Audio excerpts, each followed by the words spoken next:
Widzę, że lista się powoli powiększa.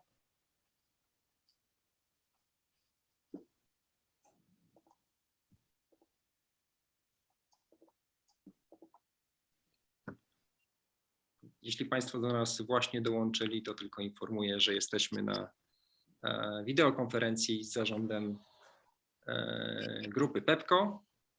Zarząd grupy Pepco za moment będzie prezentował Państwu swoją prezentację, będzie prezentował spółkę, a potem będą Państwo mogli zadawać pytania.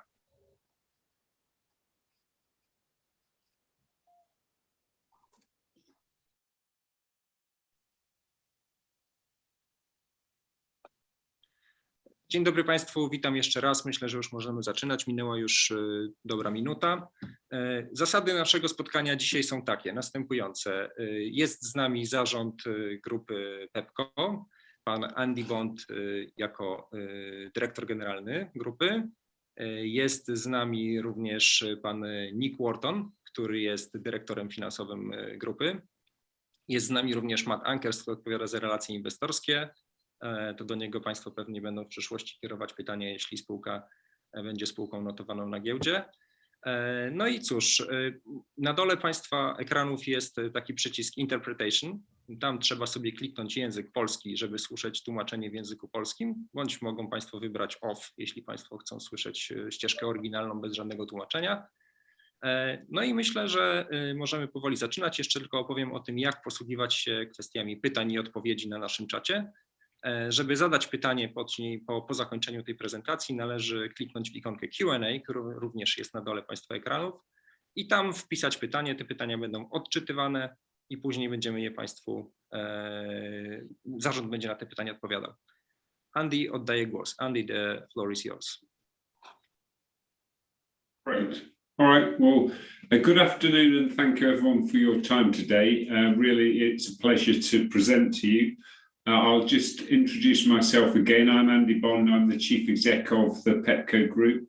I've been with the group since 2012, and prior to that, I had a long career with the Asda Walmart business, which is the Asda business is a large supermarket business in the UK, and I sat on the executive committee of Walmart during that time. So in total, roughly 30 years in discount retailing. I'll just hand over to Nick for him to introduce himself.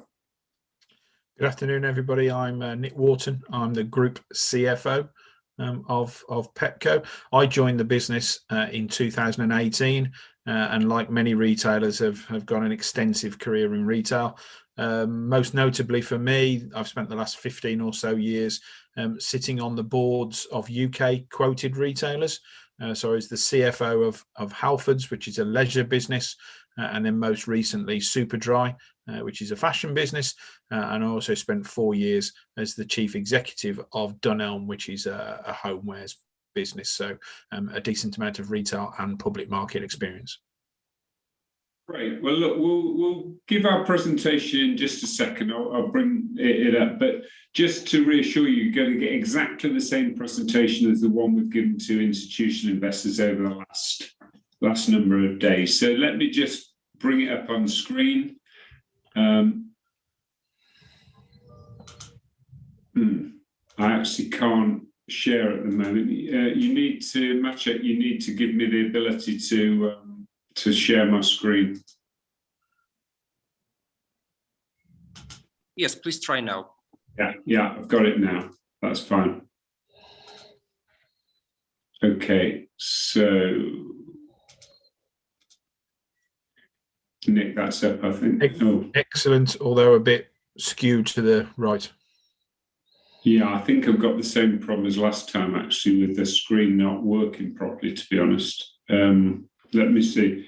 Can you see all of that? No. Okay, got a bit of a problem here. What I might need to do, I'm afraid, is actually come out of this. Have you got a copy of this, Nick? Yeah, or Matt could do it, maybe. Yeah, Maciek, if you could open it up so that I can present, I'll put it up on screen as well. Thank you. Just give me one moment, Andy, and I'll put it on screen. Yeah, no worries.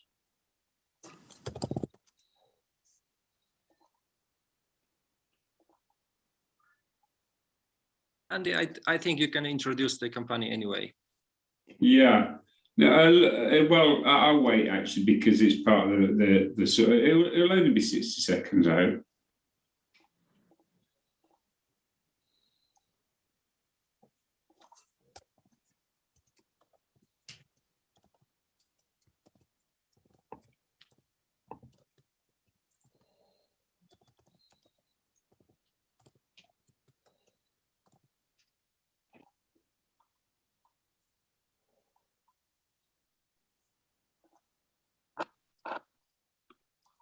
Dla tych z Państwa, którzy do nas dopiero dołączyli, krótka informacja. Właśnie wyświetlamy za moment prezentację, którą będą Państwo oglądać. Andy Bond, dyrektor generalny grupy Pepco, będzie prezentował Państwu firmę, a później będzie sesja pytań i odpowiedzi. Dla tych, którzy dołączyli, jeszcze informacja.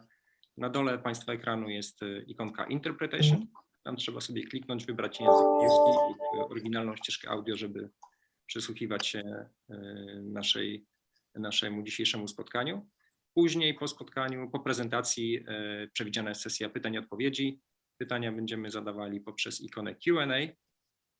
Na ikonie Q&A trzeba wpisać, zadać pytanie. Pytania będą odczytywane w języku polskim. Zarząd będzie je słyszał w języku angielskim.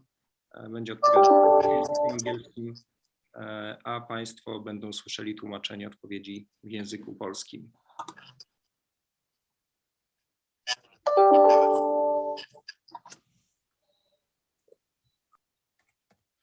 How are you getting on, Matt?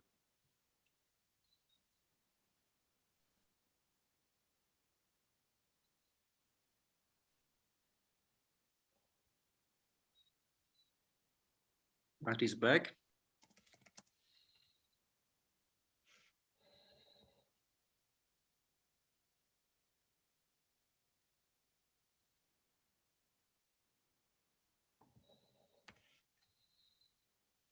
Hey, thank you. Well done.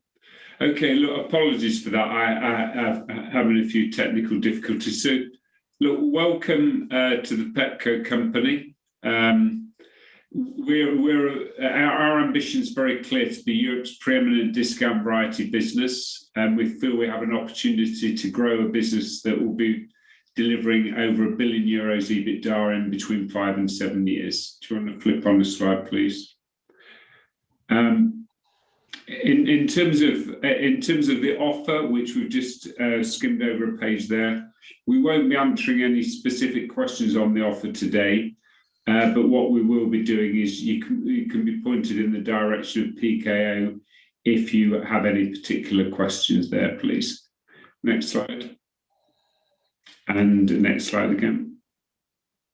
So look, this is our group on a single page. We are a group of two strong, large retail businesses. The Pepco business based out of Poland, started in 2004 and now stretching throughout the whole of Eastern Europe and more recently opening shops in Italy and Spain in the last 12 months.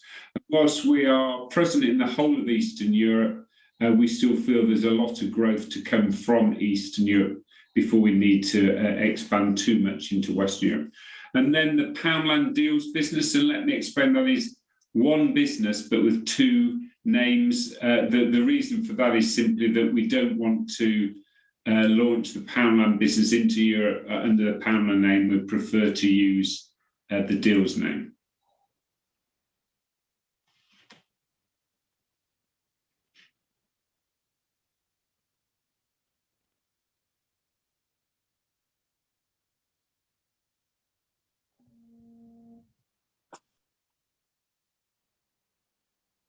Matt, can we see the presentation?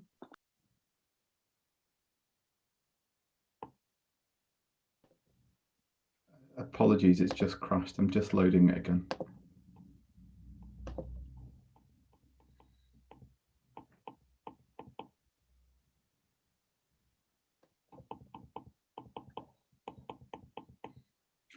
you able to see that now? Yeah. Perfect. Thank you. Yeah, perfect. Yeah. Go back to slide 4, please, Matt.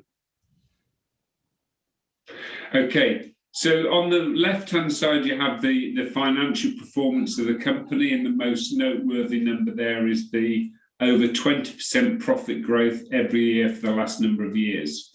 And then on the right, you can see the size of the group with over 3,000 shops in 16 countries and over 50 million customer visits per month. I was talking about the Poundland and Deals group. The Poundland business is very big in the UK and has now got exciting business opportunities both in Spain and in Poland. And we particularly see exciting opportunities for Deals in Eastern Europe. Next slide, please.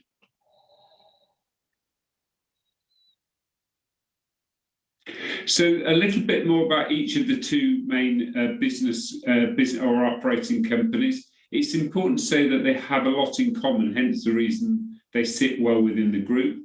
The Pepco company, and in fact both of them, attracts a value-seeking mum who's on a very tight budget. Both businesses have got small format stores and their locations are typically in community centres. But what makes them different is the fact that they have different lead categories. Pepco specialising in apparel and soft home, and Poundland Deals in fast-moving consumer goods and hardlines. So they sit alongside each other and complement each other very well. And in fact, in Poland now, in a number of locations, they sit literally side by side and don't cannibalise each other's business, which is great news because it means the whole of Europe is an exciting growth opportunity for both of the businesses. You can also see a business called PGS on this slide. That's our sourcing office where we buy over 75% of all of our goods directly from manufacturers in the Far East and the Indian subcontinent, giving us a very strong margin benefit as well as transparency of our supply chain. Next slide, please. This is our strategy on a page. I'll only highlight a couple of points. Under the mission, our objective is to provide a mum on a budget with a regular shopping needs. Budget is a really important word here. Our shoppers are typically low-income families where price is of ultimate importance, and so price leadership is at the heart of everything we do. The second point to make is about our growth strategy, where both our brands, Pepco and the Poundland Deals brands, but particularly Pepco, has a focus on all the shops being exactly the same, which allows our business to grow very quickly, but also keep our costs as low as possible. Next slide. So what do we see the opportunity in the short and medium term? We're very excited about the growth for the business. The market is very much in our favour. Discount retailing will continue to grow, and yet our competitors will have been weakened by COVID. So we think there's an even greater opportunity to grow in the future. From a strategy point of view, it's about doing what we've been doing for the last number of years. Pepco has grown over 300 shops a year and will continue to do so. And Poundland Deals, the Deals brand is now ready for growth and will open 100 shops this year and into the future. And of equal importance is the fact that both businesses can now consider Europe as its total addressable market. Europe, from a consumer economy, is pretty much the same size as the US. And the biggest discount business in the US is Dollar General, with nearly 17,000 shops and an aspiration to have 30,000 shops. So you can see the fact we have 3,000 shops, there's still a huge headroom for growth. And finally, our financials are very robust. We were impacted by COVID, but as soon as our shops reopen, we rebound, which gives us great confidence for the future. And if anything, we learned some good lessons during COVID, particularly around cash management, which will improve our return on investment in the future. Next slide. We're ready for the float in terms of our governance and board structure. We're going to hold ourselves to the highest governance standards. We'll have 5 independent board directors, including an independent chair and 4 independent directors, each of the subcommittees of the board being chaired by an independent person. Myself and Nick will sit on the board, And then to the right, there will be 3 creditor-appointed directors, and that's an important point which I'll address in the next slide. So if we move on.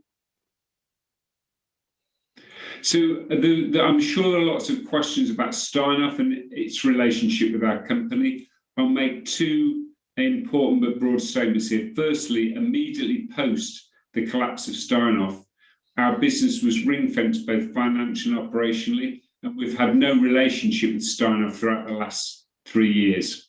It has no control over anything we do. The creditors took control of Steinhoff and appointed 3 directors to our board who, along with myself and Nick, have been defining the direction of the company. The second thing I'd say is through the restructuring of Steinhoff, they lost control of their equity. The equity in Steinhoff is now controlled by the creditors and their representatives. So both the flotation and the sell down of stock post-flotation will not be dictated by Steinhoff, but will be dictated by its creditors and the board of our company. Next slide. ESG is becoming a really important part of running our business, and I would just say 3 simple things. First of all, our transparency of supply chain dealing direct with manufacturers gives us a lot of confidence. We know where and how our goods are made and that they are made to a high standard. Secondly, that the discount model is really consistent with ESG and that we eradicate waste simply because it will drive down cost. And the third thing I'd say is we're paternalistic in that we focus a lot of time on our colleagues and our customers, both from a diversity and inclusion point of view, but equally from a local charity point of view. The next slide. So I'll hand over to Nick at this point, and we'll between he and I will start talking you through our investment case. Thanks, Andy. And this slide summarises the 7 elements of our investment thesis, which is 7 reasons that will drive value into the future. In summary, there are probably 3 main areas that we would highlight, and Andy and I will build on those in the next few slides. The first one is that we very much believe we are operating in the most attractive space of European retail. We're in the right sector. Discount variety retail is the fastest growing element of physical retail.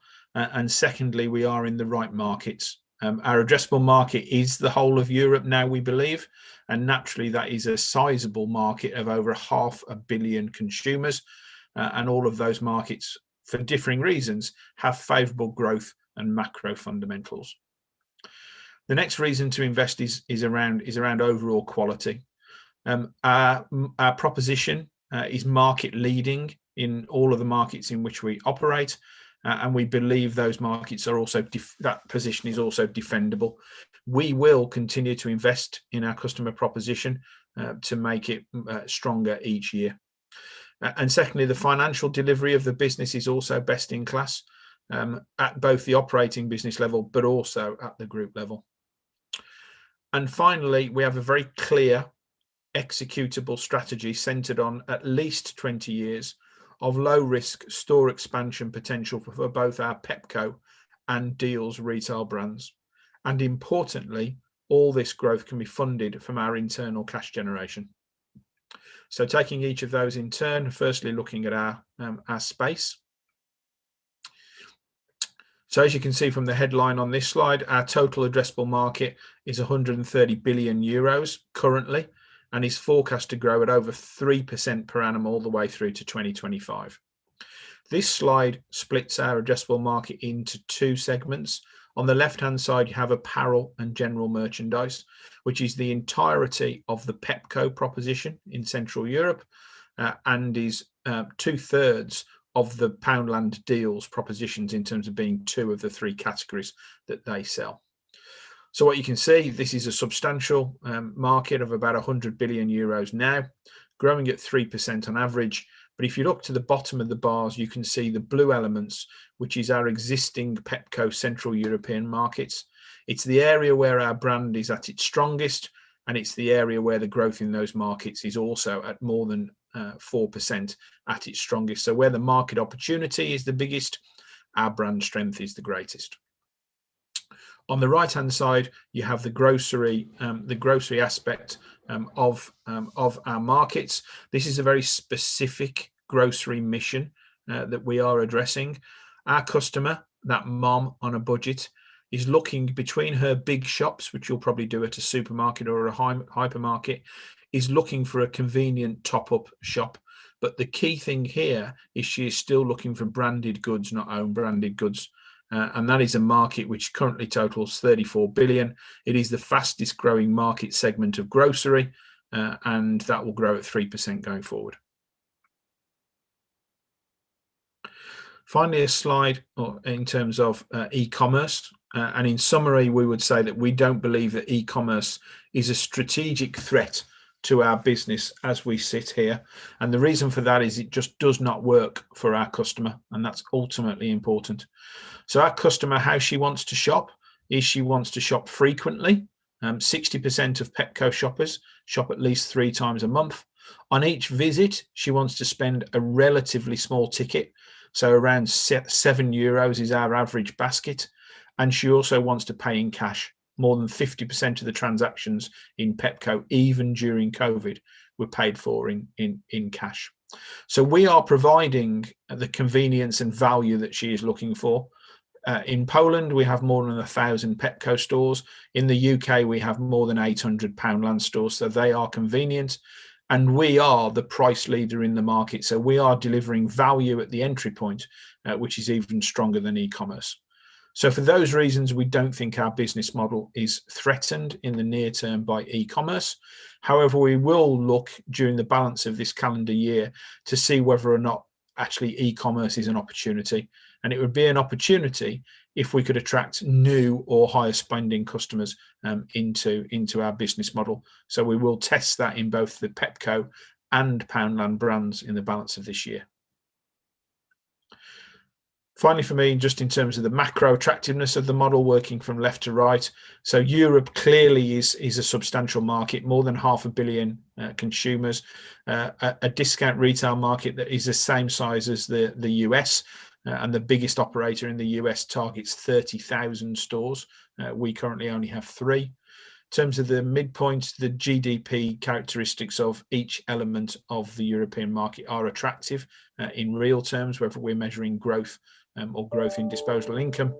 And on the right-hand side, in terms of the balance between offline and online retail sales, the key message here is that offline retail sales to stores is by far the most substantial route to the consumer.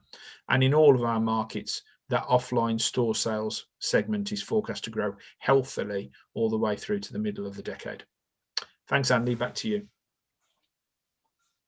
Great, thanks, Nick. So I've got a few slides now that explain why we think we win for customers. First of all, in Pepco and then Poundland, and a few things about the business model that supports that. I'll be brief in these slides. So moving from left to right, I've already explained the fact that we feel price leadership is of ultimate importance, simply because our customer needs and wants low prices.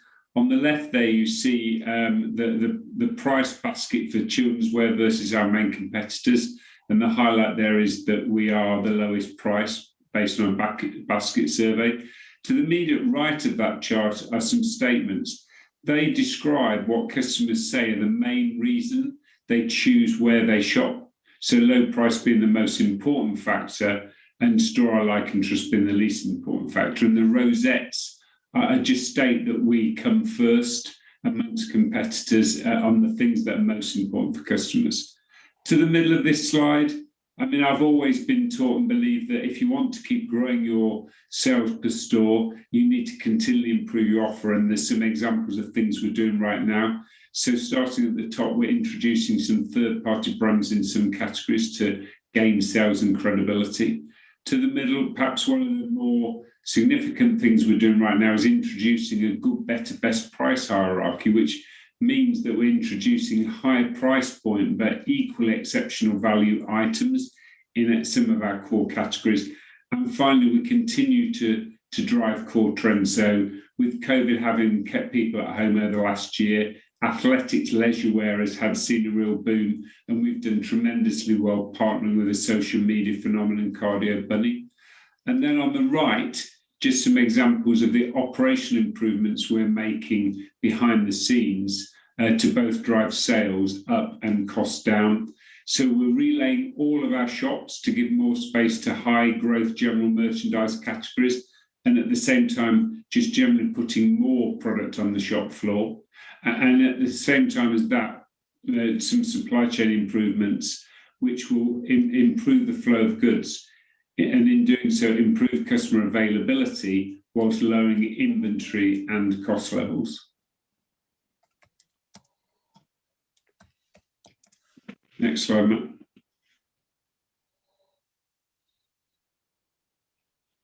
The same analysis for Poundland. Look, it's worthwhile saying that we recognise that Poundland is not as good a business as Pepco, but that doesn't mean to say it's not a good business. It's still a very good business. It's just that Pepco is a superstar business. If we start on the left, why do I say it's a good business? Well, it has an amazingly good customer franchise. Poundland has the highest sales densities of any of the UK discount variety businesses, and it has over 7 million shoppers per week. So it is very appealing to customers. But we have wanted and needed to go through a transformation program very similar to the one the dollar store businesses in the US went through a number of years ago. So the key ingredients of that are moving away from single price to multi-price retailing, extending the product categories that we sell, but at the same time really focus on reducing our cost base. All of these things will mean our sales will have already started to improve, and at the same time our cost base is reduced, which should both improve our sales and profitability. A lot of this remains embedded in the simple fact that we are lowest price. You can see at the bottom left a price survey versus Home Bargains and B&M Bargains, the two are the biggest discount players in the UK. And then on the right is the same customer research as with Pepco, which again shows that we win on the things that are most important for our customers. Behind this, how to achieve this success for customers, we build on a really simple model of how discount retailing succeeds. And it starts with the belief that we must sell for less, we must be the price leader. And if we want to do that and still make a return on investment for our investors, we need to do two other things. We need to operate our business for less, which is all about the benefits of all of our stores being the same. It allows us to scale quickly and allows us to keep our cost base low. And then secondly, it means we must buy the things we sell for less. And the next slide talks in a little bit more detail about the benefits of direct sourcing.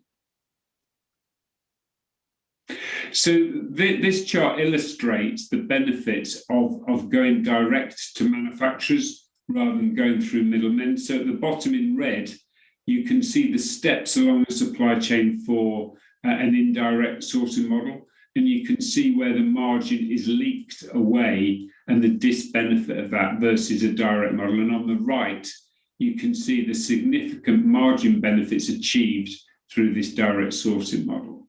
And so we strongly believe that this is the best way to deliver low price through low costs and through operating our business for less. And next slide. And I'll hand back to Nick to go through the most important part of our business, which is our growth plan.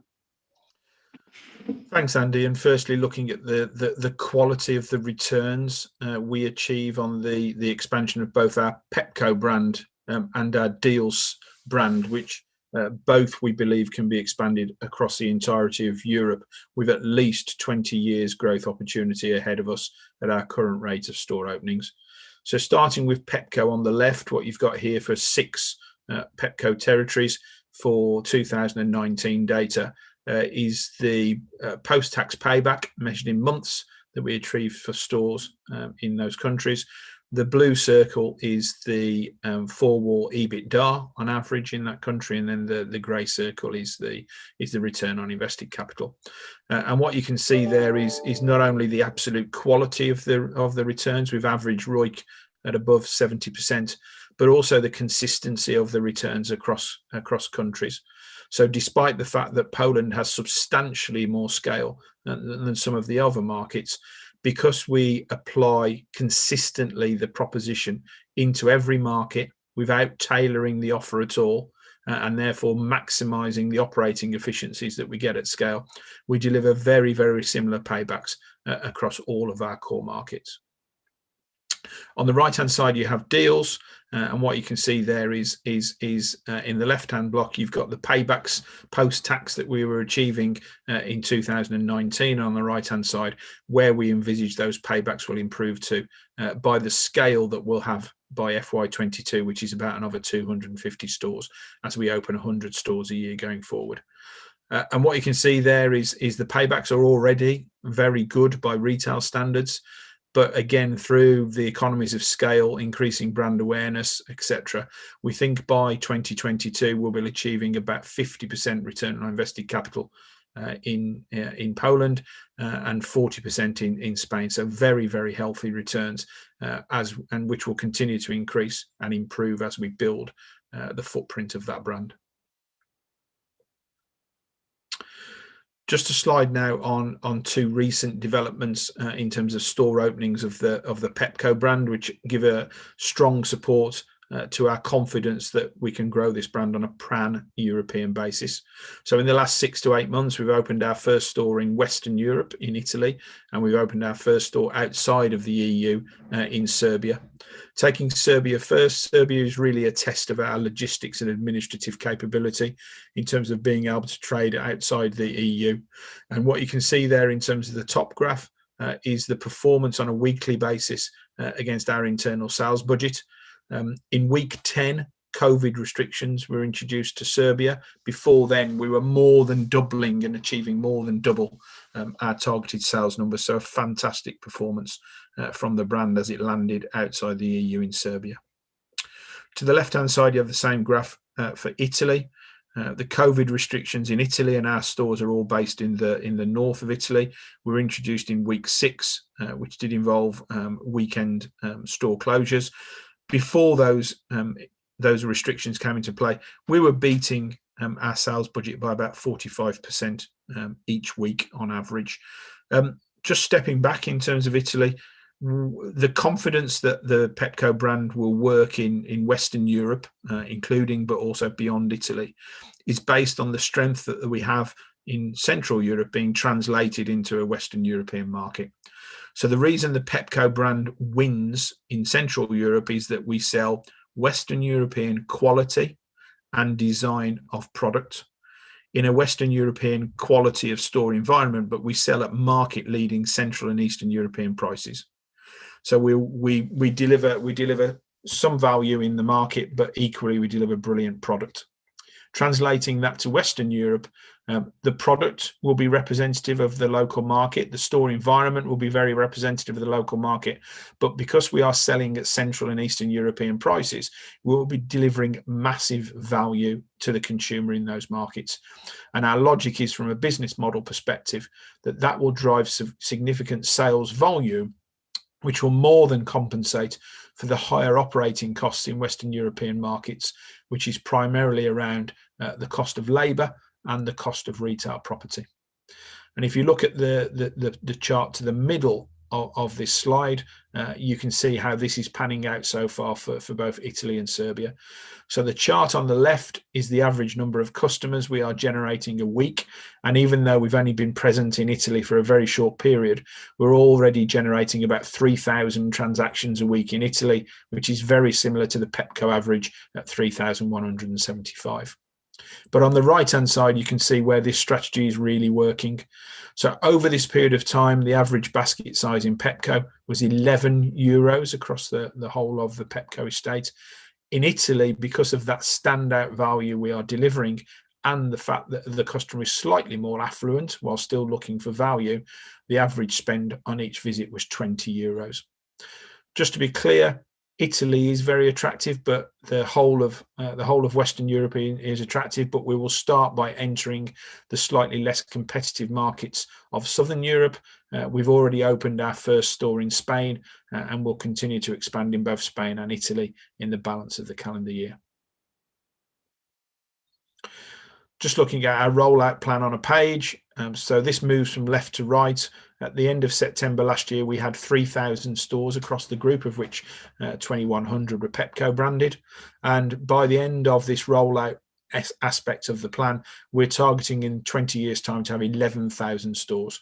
So opening for 20 years at 300 stores a year in Pepco and 100 stores a year in Deals will take us to 11,000 stores. However, to be clear, that isn't the end of the plan. It is a stage point in the plan. And if you take the US, which is roughly the same size in terms of the retail market as Europe, the biggest discount operator, which is Dollar General in the US, has 16,000 stores under one brand, with a target to have ultimately 30,000 stores as their long-term target. So with us saying by the end of this plan we'd have 11,000 stores across two brands, naturally significant headroom for us to move forward. And how this chart breaks down, in the middle you can see we've broken down the opportunity between stores in Central Europe and stores in Western Europe, between those in current and new markets, to give you an indication of the geographies that we plan our expansion into. So finally for me, just in terms of the financial quality of the group, so this is a chart which plots our financial progress between full year 2017 and LTM to Feb 2020. The reason we've selected that period is it's the month immediately before our group was impacted by COVID. And what you can see is a very healthy cascade through the P&L of 12% revenue growth, leading to 22% annual growth in EBITDA. The sales driver of the group is Pepco, which over this period of time has driven 30% average retail sales growth, of which 6% is its consistent like-for-like.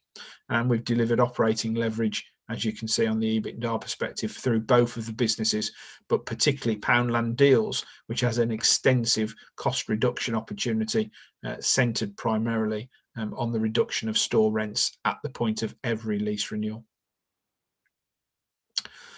Turning now to our COVID journey. To be very clear, we believe we are a long-term beneficiary of COVID. More customers will be attracted into the discount channel as household incomes are squeezed, and we will be there to take advantage of that shift in demand. Looking to the top of this chart, this plots our like-for-like performance over each quarter of the last financial year. And you can see our biggest impact was in our Q3, which is the 1st of April to the 30th of June in 2020, where if you look at the black numbers, you can see on average across that period, 23% of Pepco stores were closed each day across that quarter, which led to a decline in like-for-like performance over that quarter, which is the blue column of 24% like-for-like in Pepco and over 20% at the group. However, we were resilient and we bounced back very quickly. Looking immediately to the right, you can see Q4 performance, and across the entirety of Q4, we traded at -2 like-for-like, despite the change in customer shopping frequency that we're seeing across Europe. And looking to the right-hand side, that is our most recent financial quarter from 1 October to the 31st December. It's our most significant trading quarter in terms of volume, and measuring performance in stores that were trading and therefore open during that quarter. You can see Pepco delivered over 6% like-for-like and the group delivered over 5% like-for-like, which converted to a healthy increase in our EBITDA, which you can see at the bottom, where we grew our EBITDA by about 10% year on year. Finally, for me, just in terms of long-term guidance, and I'm not going to go through every line on this page, just emphasize the main value drivers, which is around our new stores and like-for-like. In terms of new stores, we are guiding consistently and confidently to 300 new Pepco stores a year over the entirety of our plan. And in terms of deals, we'd expect to start in the next couple of years opening 100 stores per year, and then in the medium term accelerate that to 150 stores a year. And in terms of like-for-like, historically, as I've said, Pepco has delivered 6% like-for-like, and we'd expect our guidance there to be mid-single digits, so call it 5% from that perspective, so a bit more conservative. The like-for-like in the Poundland Deals business has been just over 1% over the last 3 years. Our guidance is that that will accelerate to around 3%, And the basis for that acceleration is the propositional work that we've done in Poundland to introduce new categories and new products, and also the maturity of the Deals brand as we accelerate the opening of that brand. So thanks, Andy, and I'll pass back to you to summarise. Great, thank you. Look, this waterfall just allows me to talk through our confidence in the future profit growth of the business. I said at the start, we see a business that's delivering €1 billion plus EBITDA in 5 to 7 years, and even then still with future growth prospects. If you start with our current profitability on the left and build a simple model whereby we continue to grow in exactly the way we've done for the last few years. So reasonably average like-for-likes for Pepco and for Poundland, and 300 store openings for Pepco and 100 for Deals, you actually get to €1 billion EBITDA in 6 years' time. And when you imagine that there's more positive levers we can pull to improve that, such as accelerating our store openings, we've recognised no benefits of scale in terms of expanded operating margins. You can see why we'd consider the confidence we have in delivering these numbers. And if anything, hopefully over time there'll be some upside to this. So look, I mean, we're a very confident management team.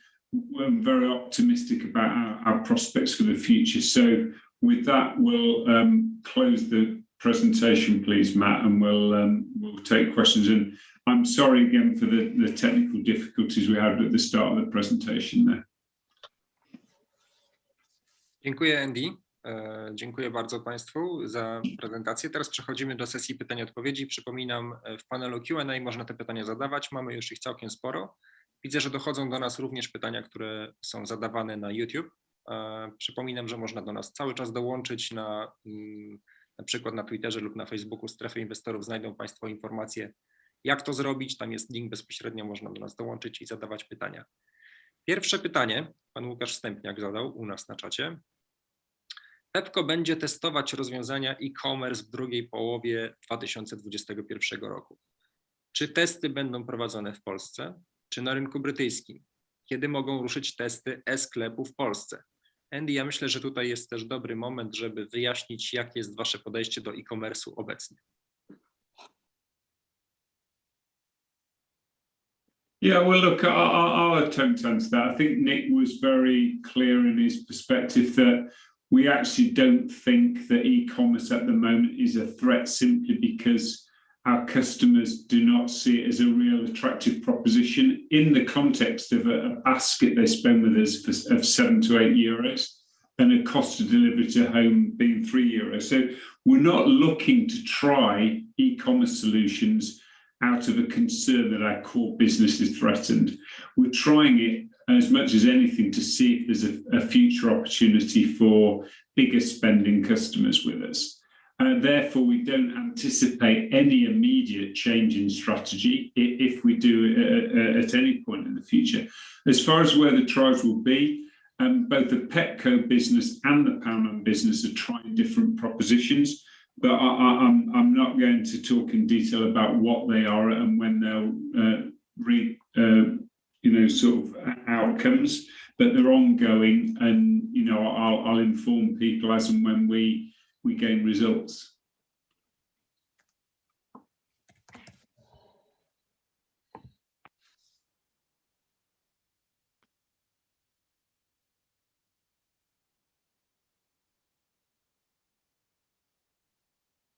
Maciej, you're on mute.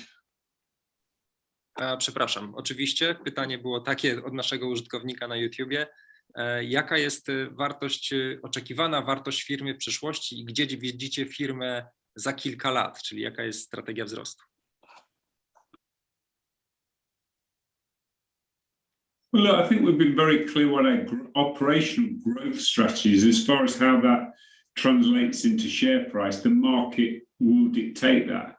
What I would say is to be clear about the sell down of equity by the current owners and how that should be seen by the market. We will float between 20 and 25% roughly of the business on day one.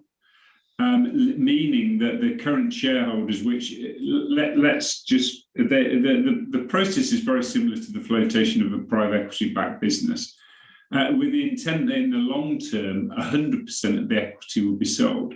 So on day one of the float, the selling shareholders and the investors are still very much aligned, because the selling shareholders still have 75% of their equity to sell. So it's in everyone's interest that the share price continues to grow and that there's an orderly market for further sell down of shares. So, you know, I can't dictate the share price on day one or the post-float direction of the share price, but it's our expectation and desire that we get a good price for the business at float, but more importantly, that the share price continues to grow into the long term, so, because that way everybody wins. Dziękuję bardzo. Kolejne pytanie od użytkownika, pana Łukasza Stępniaka. Jak według grupy wygląda docelowy potencjał polskiego rynku pod względem liczby sklepów z podziałem na sieci Pepco i Deals? Yeah, well, look, it's a great question.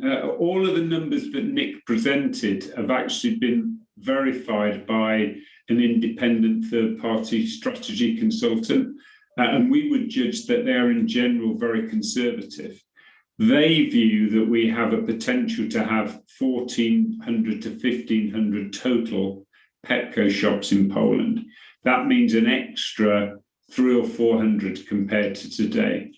I think that me and Nick both share that that is conservative, and we think that there could be, you know, more than 1,500 shops. And I mean, without being sort of committed to this number, I would say that that number is probably nearer 2,000 shops in total than 1,500.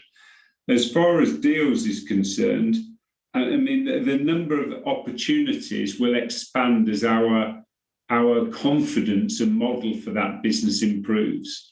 I mean, right now we would estimate that there are probably 500 shop opportunities for Deals in Poland, but as the business continues to improve, which I'm very confident it will, its business model is somewhere between, you know, it's a bit like a Biedronka, it's a bit like a Dino, and it's a bit like a Żabka. It's got a bit of all of those. It's somewhere between a convenience store and a full grocery shop.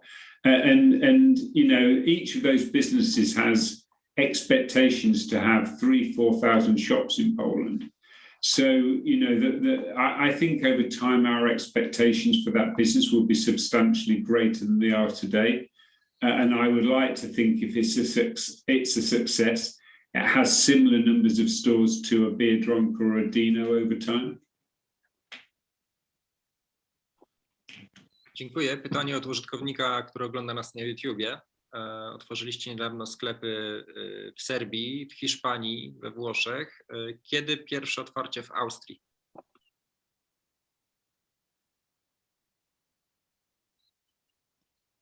Yeah, great question. You may have seen in the specialist property press an announcement that we were looking at property in Austria. I can't tell you simply because I don't know when the first stores will open, but for sure we will open stores in Austria reasonably shortly. Dziękuję. Nasze spotkanie jest otwarte dla wszystkich, także pojawił się również Konrad Krasuski z Bloomberga, dziennikarz Bloomberga, i ma pytanie, czy zamierzają Państwo wejść na Ukrainę, do Rosji lub do Kazachstanu? Yeah, I mean, we certainly think in general terms that the west of Europe offers at the moment a more exciting, easier opportunity to deliver than the countries to the east from CEE. But we do not exclude the idea of going to those markets in time. So it's a case of priorities. So our priority at the minute is to complete our rollout in CEE, which we've just said still lots of opportunity there. Our next priority will be Western Europe, but maybe sometime in the future we will go to those markets. Absolutely, they're not off our radar. We may go there sometime. Dziękuję. Mamy następne pytanie od użytkownika, który ogląda nas na portalu YouTube. Jak oceniają Państwo ostatnie wydarzenia związane z zablokowaniem kanału sueskiego i jak wyglądają kwestie dostaw z Chin? Czy tutaj widzicie jakieś kwestie możliwych zakłóceń?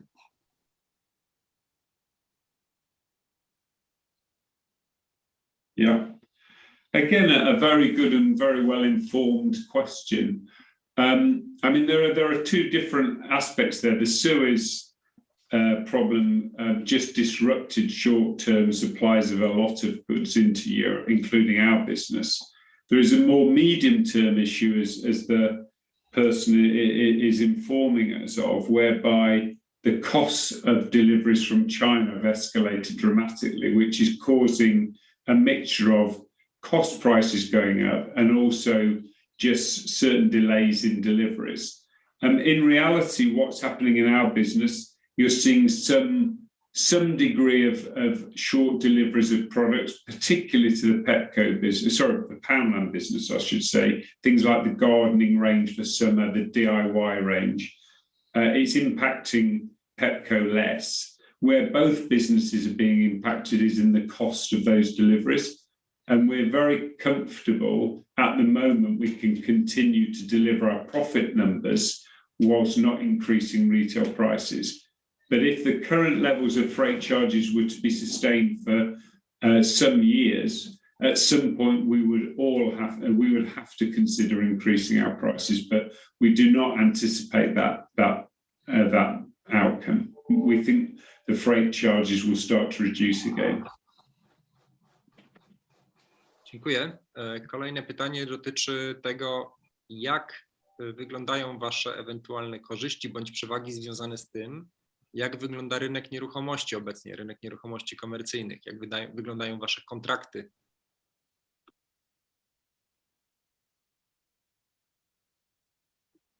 Nick might want to answer that one. Yeah, I mean, fundamentally, the advantage that we have to a landlord is the strength of our balance sheet, and also the strength of our consumer proposition. So I don't think any landlord is going to look at the success and growth of our business and the prudence of our balance sheet and be nervous in any way around the security of their rent. And fundamentally, that's what landlords look for. On average, we will sign 5-year leases. We don't want to make commitments longer than that. We want to remain flexible, both from a financial and an operational perspective. And indeed, within that time frame, we'd also want to have an ability as a tenant to be able to break the lease within that period if we so wish. And we wouldn't wish to give that flexibility to the landlord. It is probably at the moment more of a buyer's market in property. Certainly in Western Europe and specifically in the UK, that is true. In Central Europe, where there is slightly more demand for property than there is in Western Europe, the rents are still increasing, but we still have very, very good availability of property and have about a 12-month visibility of our new store pipeline. So at any point in time, we'll know where our next 400 store locations are going to be secured.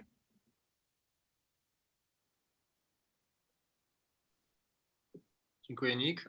Kolejne pytanie od użytkownika, który jest z nami na czacie. Przypominam, że pytania trzeba zadawać w okienku Q&A. Na czacie, kiedy Państwo do nas piszą, nie zawsze je zauważymy, a w Q&A zawsze je dostrzeżemy i możemy na nie odpowiedzieć. Jakie będą preferencje lokalizacji sklepów, nowych sklepów? Czy będą to w większości sklepy wolno stojące, czy też zlokalizowane głównie w galeriach?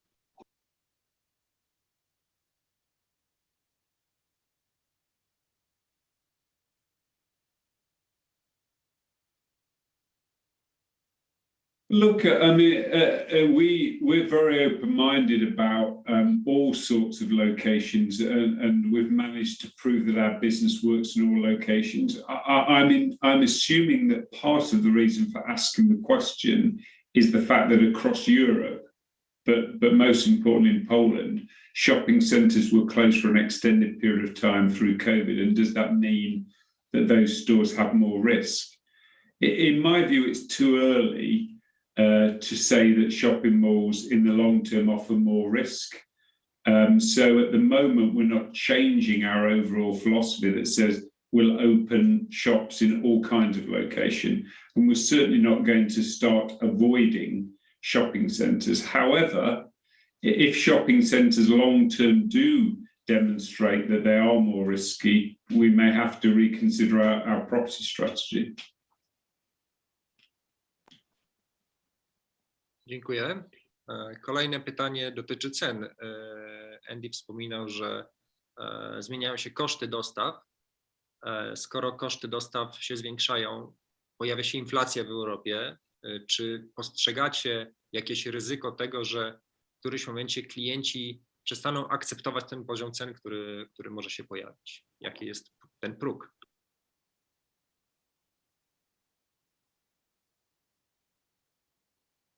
Well, first of all, to be clear, what I said was there is definitely inflation in costs, but what I also said is at the moment we are not passing those costs on to customers.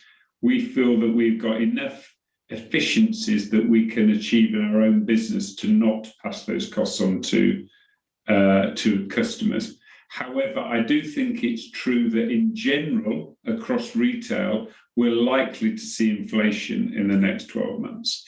In that context, it will actually be favourable to our business because we'll keep our prices lower, and also people will seek out low-price retailers more. So I think that environment we're describing is very much a beneficial environment for our business. Dziękuję bardzo. Kolejne pytanie od użytkownika, który nas ogląda na YouTubie. Widzieliśmy otwarcie czy nastawienie na Europę Środkowo-Wschodnią, a może jednak przestawić się bardziej na zachód?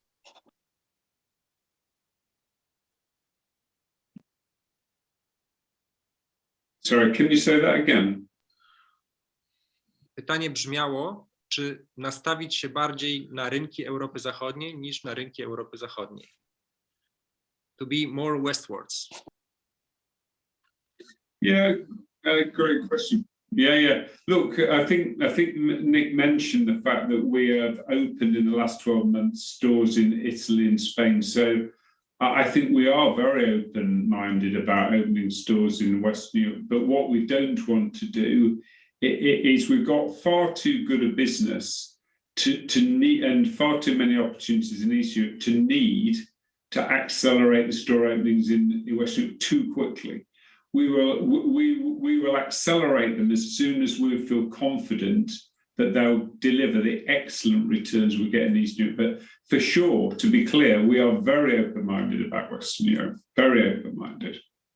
And if you think about the Deals brand, which is our other expansion brand, you know, that is developing rapidly in two markets, one of which in Central Europe and one in Western Europe. So, you know, that pan-European opportunity is central to all of the opportunities that we have ahead of us.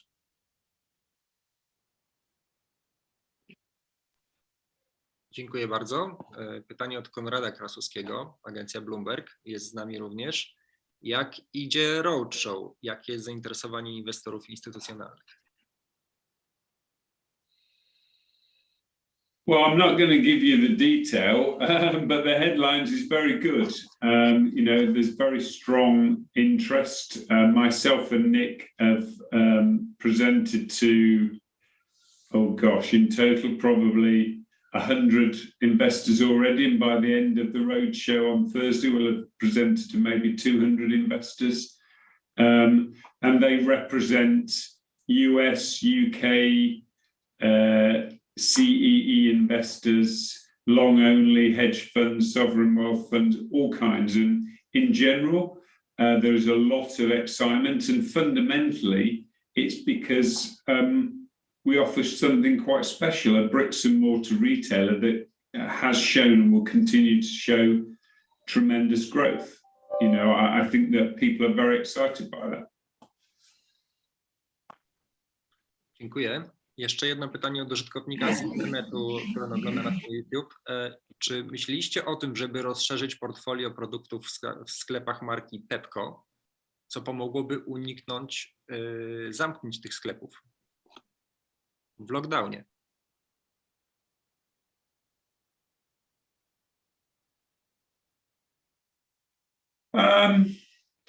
Well, look, I mean, first of all, we are extending the range of products.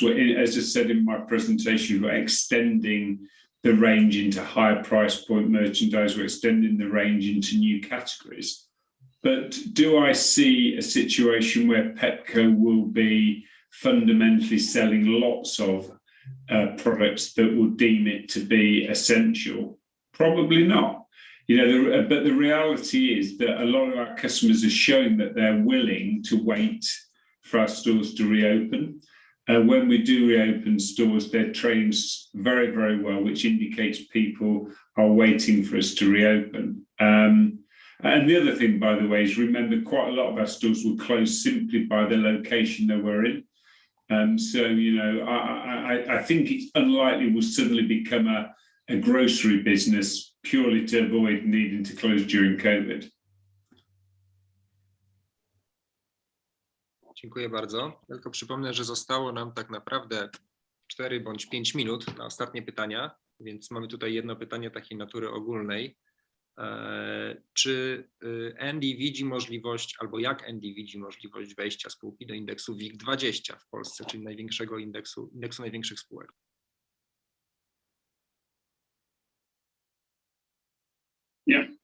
Yeah. Well, look, I'm not an expert on the technical hurdles to enter it, but I think it's both a mixture of scale and the velocity of transactions. And we are very clear that with the scale of float we will have, that we're highly likely to be included at the first review post our IPO. So Nick, I don't know if you want to add anything to that, but we're very clear it will be important for us and we'll do everything in our control to get there, but ultimately it won't be our decision if we're included. Yeah, I mean, as Andy says, it is a combination of the total equity value of the group and the volume of trade. So, you know, half of it is in our hands in terms of how we're selling the business, and half of it is in your hands in terms of how much you're trading the stock and how much the stock is trading. We're very confident based on what we've seen that we should be in the essentially the first churn of the week.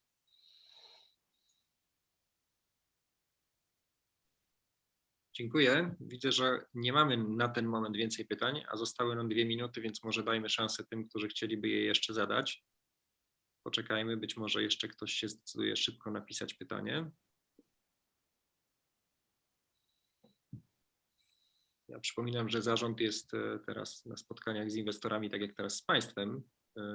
To jest jedno z wielu spotkań, które dzisiaj trwa i zarząd za chwilę biegnie na kolejne spotkanie. Także jest ostatnia szansa, żeby zadać pytanie. Czy ktoś jest chętny? Czy nasi użytkownicy w social media, na YouTubie bądź na Facebooku albo na Twitter? Nie widzę. Dobrze, Andy, chyba powinniśmy powoli kończyć, podsumować nasze spotkanie.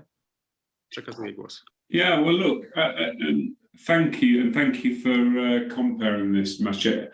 I think most importantly, thank you for your time. I hopefully found this session useful. We very much value your interest in the company. Hopefully we've presented to you an exciting case for our business, but also hopefully we projected our own excitement for the business. We're very, very excited for the next 5 years and very confident about our future prospects. So thank you for your time again. Thank you. Thanks very much. Enjoy the rest of your day. Thank you. Dziękujemy bardzo. Kończymy nasze spotkanie. Do zobaczenia. Zapraszam na stronę grupy Pepco Group EU, gdzie są wszystkie informacje na temat oferty publicznej. Do zobaczenia. Do usłyszenia.